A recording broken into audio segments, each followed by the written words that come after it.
Okay, my name is Dennis Gill. I am with the Americans Wartime Museum.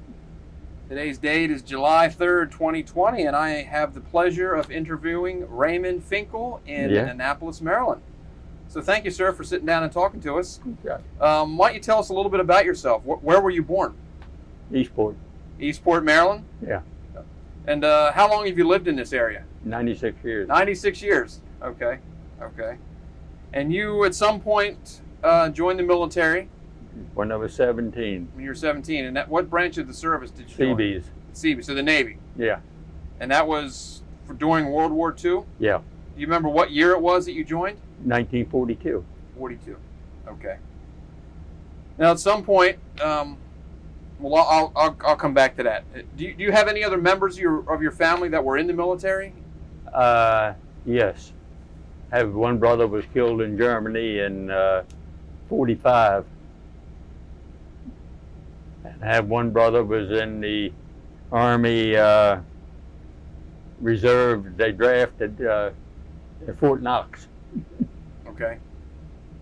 And so your one brother was killed during World War II, and the other brother Is still living. Where did he serve? In Fort Knox. Oh, he stayed in Fort Knox the whole time. Okay. Why is it that you decided to join the Navy? Because I couldn't get in the regular Navy. I was colorblind. Okay. So the Seabees would take you? The Seabees would take you if you could just see the wall. What were your thoughts when you heard about when you heard about Pearl Harbor? Well, I don't know. It was going to be a problem. Right. Had you joined the military? You joined the military after Pearl Harbor. Yeah. Did your two brothers also join after? Yeah. They did. Well, the one brother was drafted. Both of them were drafted. Okay. Tell us a little bit about your training. Where was your basic training at? Basic training was Camp Allen, Virginia, and after we left Camp Allen, we went to Camp Bradford down in Little Creek. Okay. And from there, we went to the West Coast. Okay. And where was your CB training? Camp Allen. That was it.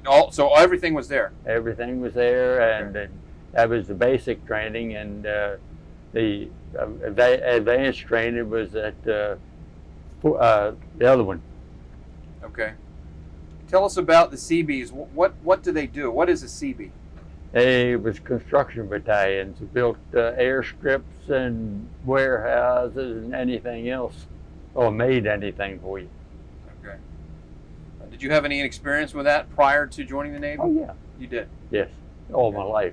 So it was a natural fit. Yeah. We had always done our own work. Okay. So you get to California. Now, how long were you there? We were there for about a month, and then they put us on board a ship and sent us to New Caledonia. Okay. Do you have 8,000 men on board the ship. 8,000. 8,000. What kind of ship was it? It was the Mount Vernon. USS Mount Vernon was one of the cruise ships. Okay. We went overseas without any escort. I think it was 10 days from the United States to New Caledonia. Okay. What was it like on a ship? Jesus Christ. All you did was stand in line to eat. Okay.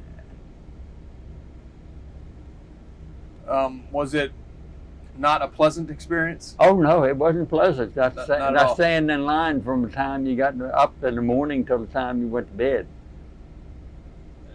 But I did learn how to get out of there. You did? Yeah, I volunteered for KP. That'll do it. So you're 10 days on a ship, and where do you go? To New Caledonia. And what were you going to do when you got there? We didn't know, but they put us to stevedore. Okay. Because they didn't have any way of transshipping anything back at that time. Okay. And how long were you there? In New Caledonia, just about, I guess, about 9 months to a year or something like that. Okay.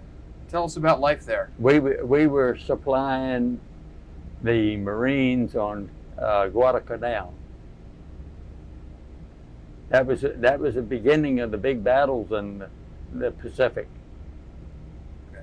So this would have been 1942 that you got there? Yeah. Mm-hmm. Okay. And when you say supplying Marines, what does that entail? That was when the Navy left all the Marines on shore with nothing to eat and nothing. Okay. So they put us to stevedore and then unloaded the ships and sending the stuff up to Guadalcanal. Okay. So at that point you weren't building anything, no construction, No. nothing like that. No. Okay. Some of the outfit was. We had welders on board the aircraft carriers and everything, repairing them Right. while they were at sea. Okay. What was day-to-day life like on New Caledonia? You can get anything you want. Okay. Did you have any downtime? Any time for R&R or anything like that? Whatever you took. Right. So there was no entertainment or anything like that? Just Now and then they bring some in for the troops, but not too often. Right. We had movies nighttime. You could sit up on a hillside and watch movies. Right. Right. Was there any threat from the Japanese on No. New Caledonia? No, just now and then a bombing run. They would make shit. They come over there, and you could see the pilot sitting in the plane. Right. Yeah, they were so close to the ground. Right. What is that like the first time? Scary as shit. Were the bombing run? Were they effective at all? No, Did it take any casualties or anything like that? no. No. Mm-mm. Just kind of there as a nuisance almost. Yeah, that's just about what it was. How often would that occur? Maybe once or twice a month. And then it stopped altogether after they started doing the bombing on the Guadalcanal. Okay. It diverted them out of there. Right. So they had something else to Yeah. put their attention to. Okay. How many planes would typically fly over? Well, it depends on where we were and what we were doing. Right. Because towards the last part of the war, we were getting all them suicide planes in Okinawa. Okay. But the first part of the war, the first planes that we really saw was when we went on the invasion on Woodlark Island. That was up in the Trobriand Island group off of New Guinea. Okay. And we went in there and they made a little accident and they put us ashore before the Marines.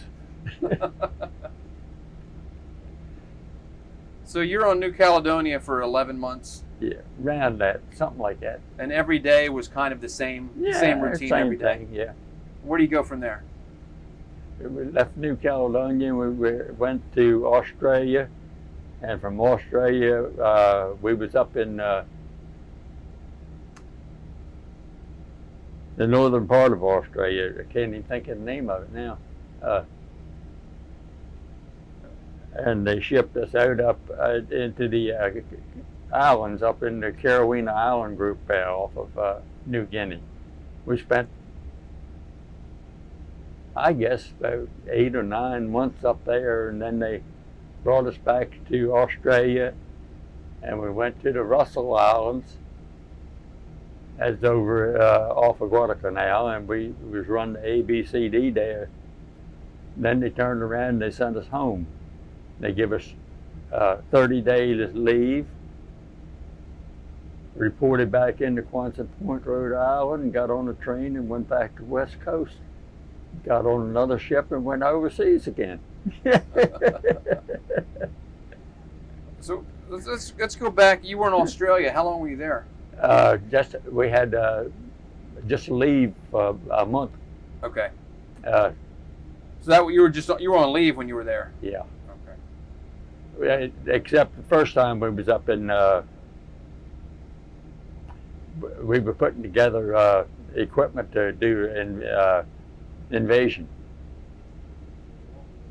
in the islands, Yeah. up in Carolina Island. Okay. Now you get to New Guinea. Tell us about that. We never even went ashore in New Guinea. We went bypassed it. We was on the islands out off the coast of it. It was called the Carolina Island Group. Okay. And we built an airstrip there on Woodlock Island, and then we had to go up and help the Army finish another one up on the Carolina Islands. Okay. Was life pretty much routine at all the different places that you went? Yeah. Other than New Caledonia, did the Japanese ever bother you guys? No. No. And you were? We never saw one of them on the island. Okay. No more bombings or anything like that? No, we had Japanese in the chow line in Saipan. Really? Yeah. He was hungry.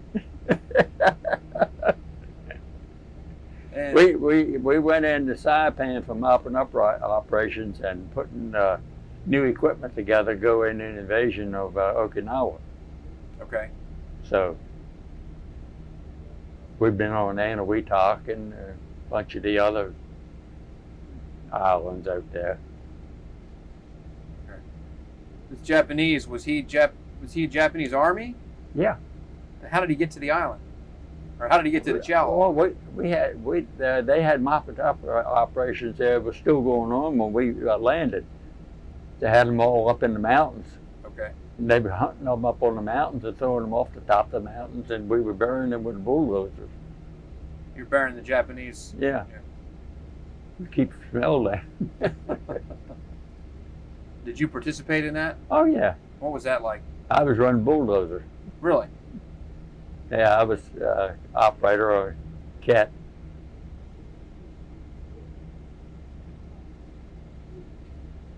And I fooled with heavy equipment all my life after that.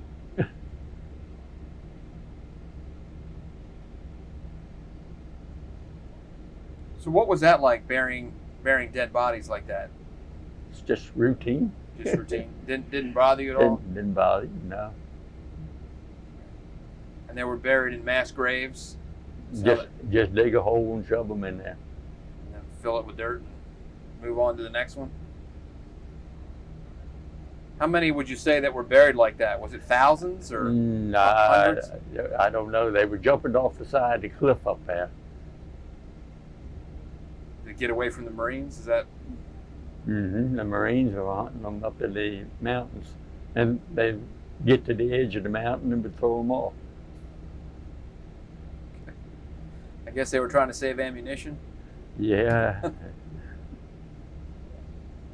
And nothing surprises you. Yeah.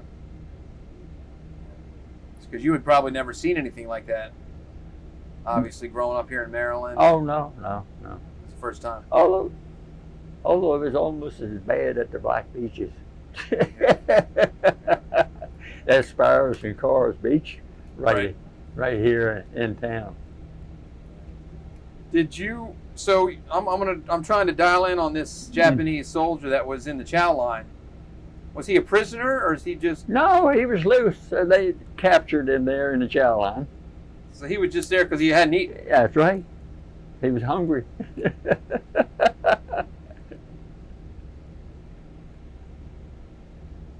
Did you see him? Oh yeah. Everybody went through the chow line to look at that. Whatever happened to him? Do you know? No, don't have the slightest idea. They just took him away. Just took him away. Yeah. And this is on where was this again? In Saipan. In Saipan. Yeah.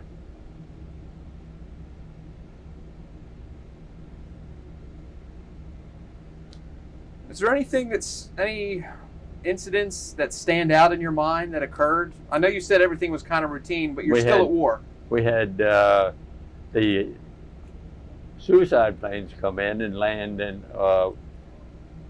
the plane came in and the bomb went down the hole we were working in concrete.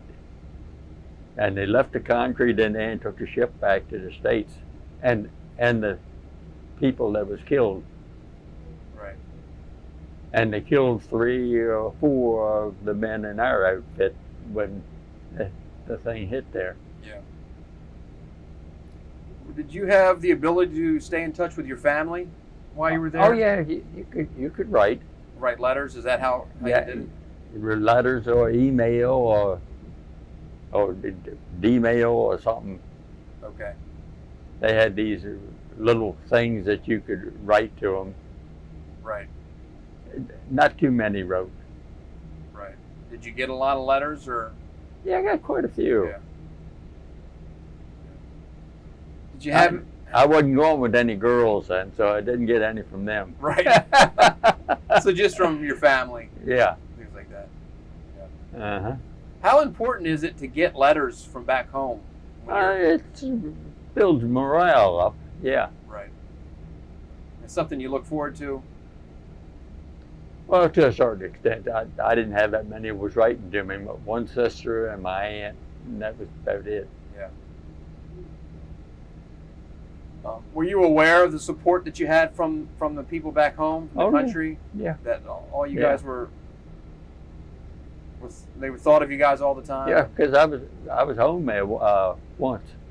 I got the 30-day leave. Right. So when you went back over, where did you go your second time? The second time we went to Eniwetok and Saipan and Okinawa. Were you on Okinawa? Till the end of the war.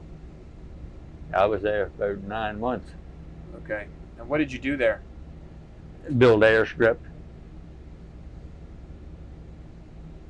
We built the Awasi airstrip on Guadalcanal.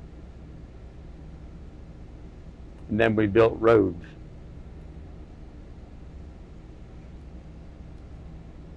What was it like on Okinawa? About the same as all the rest of the damn islands. Yeah. We had a lot of Japanese on Okinawa. Okay.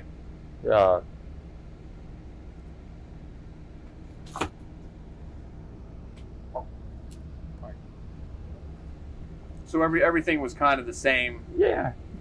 You know, just routine stuff, nothing.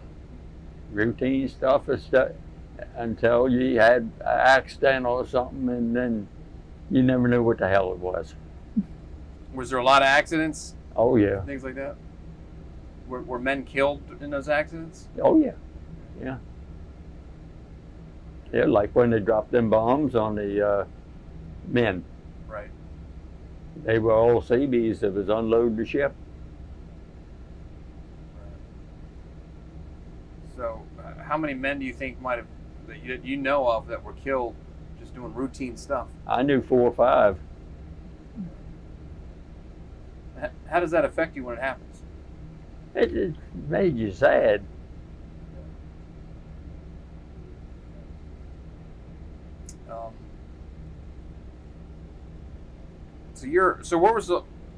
When did you come home for good? In 45. 1940. Just about January of 45. Okay. And what were your thoughts about coming home? I figured I was going to stay here. What was your homecoming like? Oh, mother and all of them met me.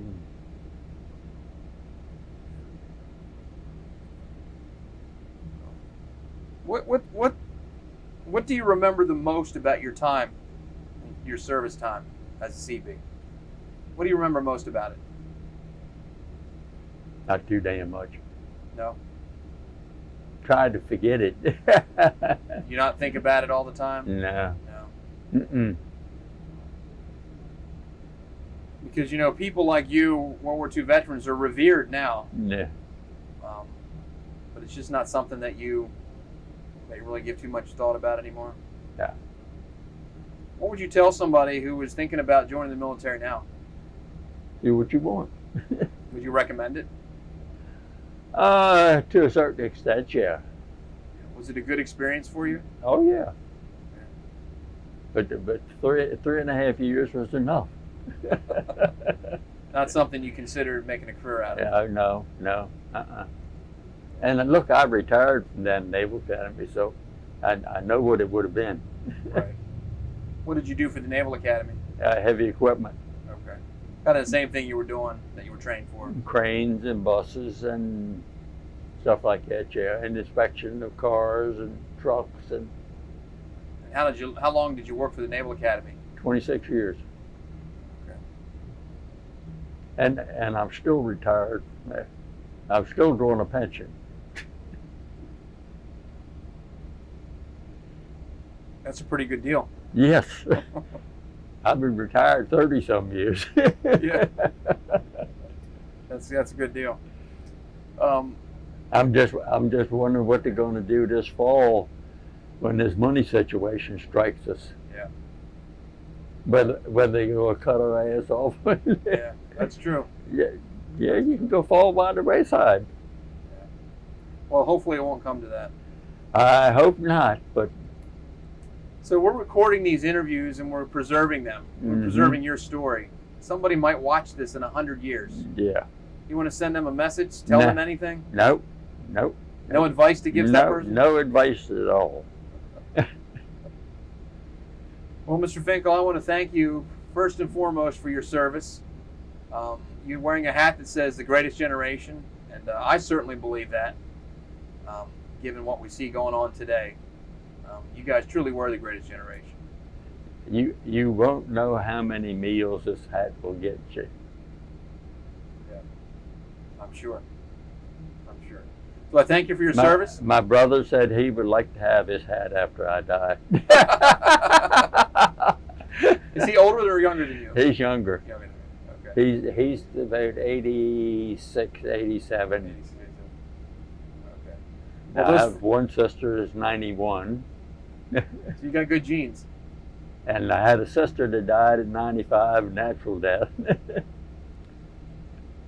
Well, those free meals are well deserved. I will say that. Now and then, yeah. So thank you for your service, and thank you for taking a little bit of time out of your day to talk to us. Thank you.